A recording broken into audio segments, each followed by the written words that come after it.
네, 마포 을의 손혜원입니다. 악성 종양이 온몸으로 퍼져서 더 이상 회생 가능성이 없는 이 박근혜 정부의 국정농단은 2014년 8월에 국민에게 노출이 되었습니다. 그때 국민들은 거의 못 느끼고 있었지만 같은 업계에 있는 사람들로서는 참으로 의아한 일이다라고 생각했던 그런 일이 있었습니다. 바로 김종덕 문체부 장관의 임명이었습니다. 같은 학교를 다녔고 같은 업계에 있기 때문에 저는 그분을 잘 알고 있습니다. 훌륭한 전문가고 교수라고는 볼 수 있지만 그 사람이 절대 문체부 장관 자리에 맞는 사람은 아니었습니다. 이 국정농단의 시작은 인사로부터 시작되었다는 것을 국민 여러분들께 알려드립니다. 김종덕 장관이 그 자리에 들어가면서 모두가 다 의문이었지만 바로 답을 알 수가 없었습니다. 그러나 그 다음에 다시 나타난 여러 사람들의 그 면면을 보면서 알 수 있었습니다. 일단 이 안민석 의원이나 배재정 의원 그리고 서영교 의원, 유기용 의원, 박홍근 의원, 김학용 의원들이 이분 청문회 때 했던 질문을 제가 잠깐씩 한번 말씀을 드리겠습니다. 어느 지인이 당신을 추천하였습니까? 제가 전혀 아는 바가 없습니다. 발탁된 이유나 본인이 수락한 의도는 무엇입니까? 잘 모르겠습니다. 능력이나 자질, 경험, 경륜이 꼭 이 장관 자리에 맞지 않는 것은 아닙니까? 저는 잘 모르는 일입니다.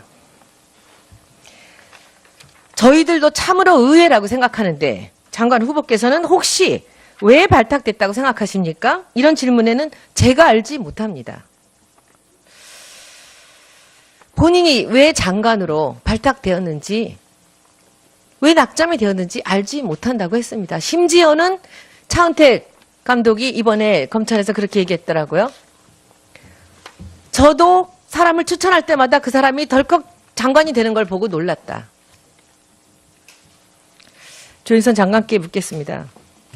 조 장관은 적어도 본인이 어떤 능력이나 자질 그리고 경륜 때문에 문체부 장관으로 임명되신지는 아시겠죠? 대통령께서 말씀을 해주셨습니다. 본인이 아셨냐고요? 네? 본인의 자질이 문체부 장관에 맞을 거라는 생각이 있으셨으니 기쁘게 그 자리를 받지 않으셨겠습니까? 저는 제가 이 자리에 맞는다는 생각보다는 이 자리에서 일할 수 있는 기회가 주어지면. 알겠습니다. 그러면 혹시 어떤 지인이 추천하셨습니까? 저는 대통령께서 저를 수년간. 대통령이 추천하셨군요. 그렇게 알겠습니다. 두 번째, 장관이 들어오고 나서 송성각이라는 제일기획 출신 이 디자이너가 콘텐츠진흥원 원장이 됩니다. 제일기획을 사임하고도 한참 세월이 지난 후입니다.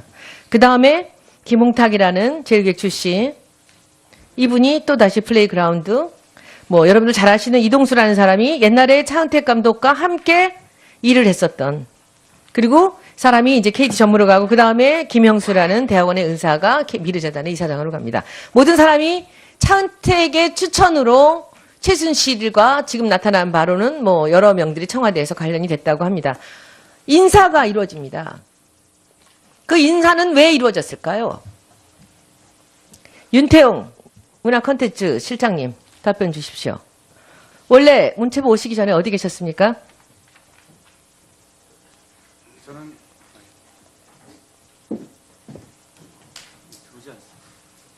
기획재정부에 근무했습니다. 언제 문화부로 오셨습니까? 2014년 10월에 왔습니다. 그렇죠. 시간이 딱 맞네요. 장관 오시고. 거기서 어떤 일을 하셨습니까? 저는 기획재정부에서 세제, 금융, 그리고 대외협력 파트를 담당했었습니다. 문체부에서? 아닙니다. 문체부에서 어떤 일을 하셨냐고요, 오셔서? 문화콘텐츠 산업실장으로 근무하고 있습니다. 문체부에서 다른 분들 모두가 하나같이 얘기합니다. 기재부에서 문체부로 실장급 사람들이 오는 예는 없었다고 합니다. 왜 오셨을까요? 인사가 한 명씩 요소에 들어가면서 기재부 출신 실장을 문체부에 놓고 이 컨텐츠 산업실장으로 들어갑니다. 그리고 차은택, 최순실 관련된 예산이요. 이 그래프 한번 보시겠습니다. 장관이 들어가기 전 송성각 콘텐츠진흥원장이 들어가기 전 2013년에 2억이었던 예산이 2014년에 3억이었던 예산이 2015년에 865억이 되고 2016년에 1,900억이 됩니다. 그리고 올해 3,000억이 올라왔습니다.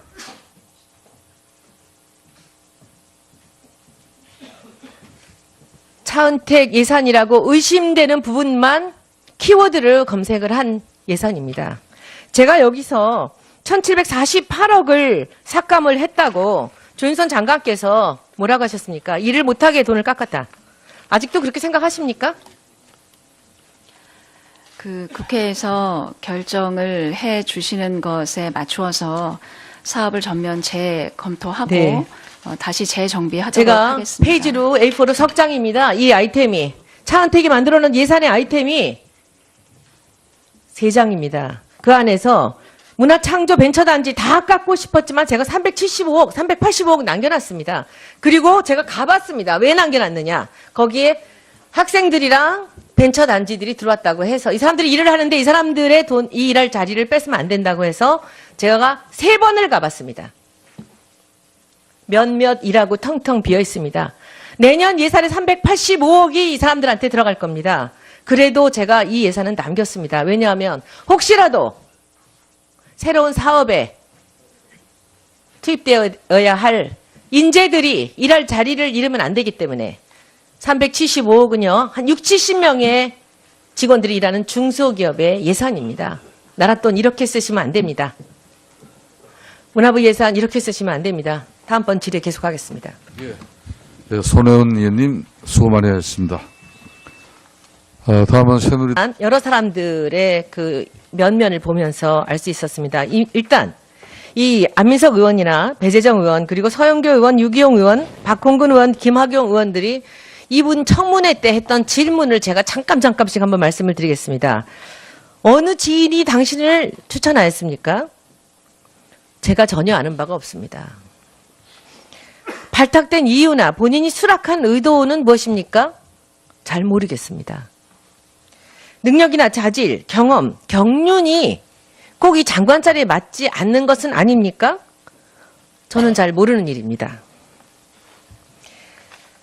저희들도 참으로 의외라고 생각하는데 장관 후보께서는 혹시 왜 발탁됐다고 생각하십니까? 이런 질문에는 제가 알지 못합니다. 본인이 왜 장관으로 발탁되었는지, 왜 낙점이 되었는지 알지 못한다고 했습니다. 심지어는 차은택 감독이 이번에 검찰에서 그렇게 얘기했더라고요. 저도 사람을 추천할 때마다 그 사람이 덜컥 장관이 되는 걸 보고 놀랐다. 조윤선 장관께 묻겠습니다. 조 장관은 적어도 본인이 어떤 능력이나 자질 그리고 경륜 때문에 문체부 장관으로 임명되신지는 아시겠죠? 대통령께서 말씀을 해주셨습니다. 본인이 아셨냐고요? 네? 본인의 자질이 문체부 장관에 맞을 거라는 생각이 있으셨으니 기쁘게 그 자리를 받지 않으셨겠습니까? 저는 제가 이 자리에 맞는다는 생각보다는 이 자리에서 일할 수 있는 기회가 주어지면 알겠습니다. 그러면 혹시 어떤 지인이 추천하셨습니까? 저는 대통령께서 저를 수년간 대통령이 추천하셨군요. 그렇게 알겠습니다. 두 번째, 장관이 들어오고 나서 송성각이라는 제일기획 출신 이 디자이너가 콘텐츠진흥원 원장이 됩니다. 제일기획을 사임하고도 한참 세월이 지난 후입니다. 그 다음에 김홍탁이라는 제일기획 출신, 이분이 또 다시 플레이그라운드, 여러분들 잘 아시는 이동수라는 사람이 옛날에 차은택 감독과 함께 일을 했었던, 그리고 사람이 이제 KT 전무로 가고 그 다음에 김형수라는 대학원의 은사가 미르재단의 이사장으로 갑니다. 모든 사람이 차은택의 추천으로 최순실과 지금 나타난 바로는 여러 명들이 청와대에서 관련이 됐다고 합니다.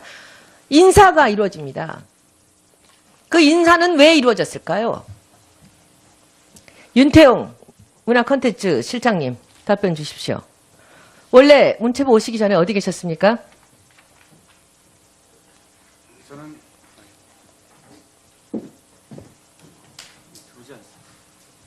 기획재정부에 근무했습니다. 언제 문화부로 오셨습니까? 2014년 10월에 왔습니다. 그렇죠. 시간이 딱 맞네요. 장관 오시고. 거기서 어떤 일을 하셨습니까? 저는 기획재정부에서 세제, 금융 그리고 대외 협력 파트를 담당했었습니다. 문체부에서? 아닙니다. 문체부에서 어떤 일을 하셨냐고요, 오셔서. 어서 문화콘텐츠 산업실장으로 근무하고 있습니다. 문체부에서 다른 분들 모두가 하나같이 얘기합니다. 기재부에서 문체부로 실장급 사람들이 오는 예는 없었다고 합니다. 왜 오셨을까요? 인사가 한 명씩 한 명씩 요소에 들어가면서 기재부 출신 실장을 문체부에 놓고 이 컨텐츠 산업실장으로 들어갑니다. 그리고 차은택, 최순실 관련된 예산이요. 이 그래프 한번 보시겠습니다. 장관이 들어가기 전, 송성각 컨텐츠진흥원장이 들어가기 전 2013년에 2억이었던 예산이 2014년에 3억이었던 예산이 2015년에 865억이 되고 2016년에 1,900억이 됩니다. 그리고 올해 3,000억이 올라왔습니다.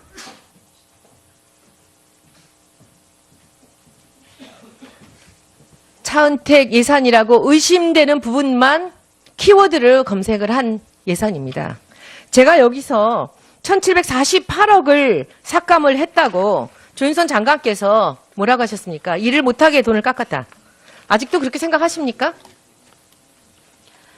그 국회에서 결정을 해 주시는 것에 맞추어서 사업을 전면 재검토하고 네. 다시 재정비하도록 제가 하겠습니다. 페이지로 A4로 석 장입니다. 이 아이템이 차은택이 만들어놓은 예산의 아이템이 3장입니다. 그 안에서 문화창조벤처단지 다 깎고 싶었지만 제가 375억, 385억 남겨놨습니다. 그리고 제가 가봤습니다. 왜 남겨놨느냐. 거기에 학생들이랑 벤처단지들이 들어왔다고 해서 이 사람들이 일을 하는데 이 사람들의 돈이 네, 마포 의뢰 손혜원입니다. 악성 종양이 온몸으로 퍼져서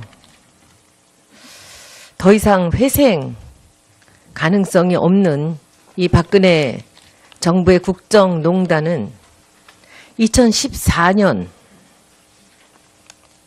8월에 국민에게 노출이 되었습니다. 그때 국민들은 거의 못 느끼고 있었지만 같은 업계에 있는 사람들로서는 참으로 의아한 일이다라고 생각했던 그런 일이 있었습니다. 바로 김종덕 문체부 장관의 임명이었습니다. 같은 학교를 다녔고 같은 업계에 있기 때문에 저는 그분을 잘 알고 있습니다. 훌륭한 전문가고 교수라고는 볼 수 있지만 그 사람이 절대 문체부 장관 자리에 맞는 사람은 아니었습니다. 이 국정농단의 시작은 인사로부터 시작되었다는 것을 국민 여러분들께 알려드립니다. 김종덕 장관이 그 자리에 들어가면서 모두가 다 의문이었지만 바로 답을 알 수가 없었습니다. 그러나 그 다음에 다시 나타난